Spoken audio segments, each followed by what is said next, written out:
พิธีดังกล่าวได้จัดขึ้นในวันที่ 16 มีนาคม 2025 อยู่ที่สโมสรมหาวิทยาลัยแห่งชาติสำนักพิมพ์ดีบุ๊กร่วมกับมหาวิทยาลัยแห่งชาติโดยการเป็นประธานของทานสมไหมพรหมจันทร์อำนวยการสำนักพิมพ์ดีบุ๊กมีบรรดาครูอาจารย์นักประพันธ์นักเขียนนักอ่านผู้ประกอบการห้านขายปึ้ม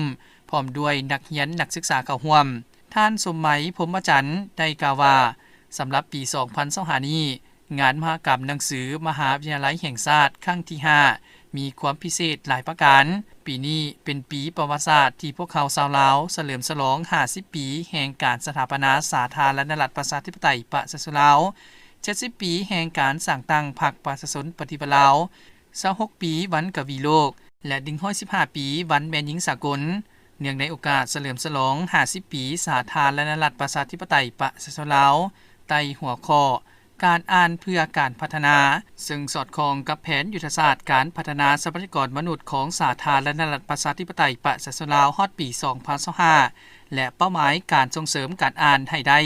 2/3 ของประชากรลาวภายในปีนี้เรียกร้องให้ทุกภาคส่วนทั้งภาครัฐและเอกชน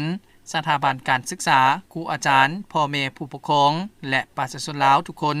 มาร่วมกันส่งเสริมการอ่านในทุกระดับไปจนถึงการสร้างนโยบายระดับชาติเพื่อสนับสนุนการเข้าถึงปึ้มและการพัฒนาอุตสาหกรรมสิ่งพิมพ์ของลาวให้ก้าวไปอย่างบ่หยุดยั้ง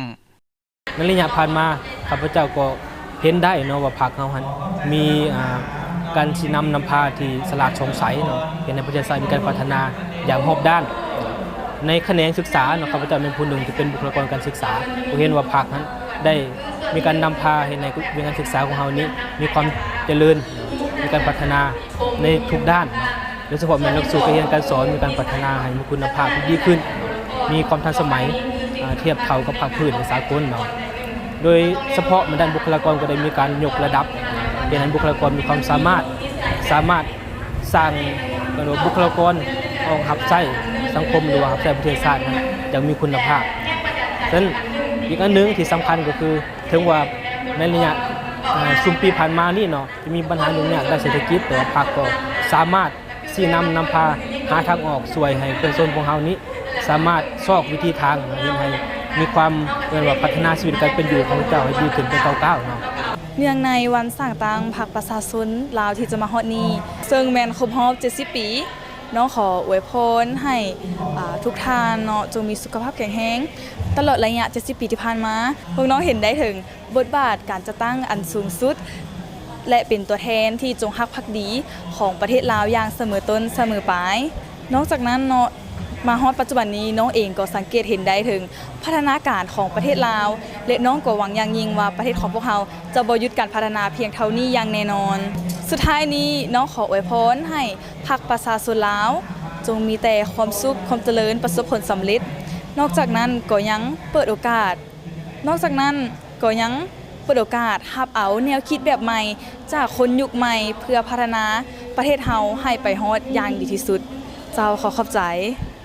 จากภารกิจอันพ้นเด่นตลอดระยะเวลา70 ปีน้องเองรู้สึกดีใจและภาคภูมิใจหลายที่อยู่ภายใต้การปกครองของพรรคประชาชนปฏิบัติลาวและได้เห็นประเทศชาติได้รับการขยายตัวและพัฒนาอย่างบ่หยุดยั้งฉะนั้นน้องขอแสดงความรู้สึกผู้เป็นคุณในภารกิจอันพ้นเด่นและขออวยพรใจมายังบรรดาการนำและภาครัฐจงมีสุขภาพเข้มแข็งมีพลังไม้ที่สมบูรณ์เพื่อสืบต่อภารกิจของพรรคของชาติและให้ประเทศชาติมีความเสถียรภาพทางด้านการเมืองให้นักแน่นให้สังคมมีความสงบสุขเศรษฐกิจวัฒนธรรมสังคมได้มีการขยายตัวและชีวิตการเป็นอยู่ของประชาชนได้รับการพัฒนาและแก้ไขเป็นก้าวๆ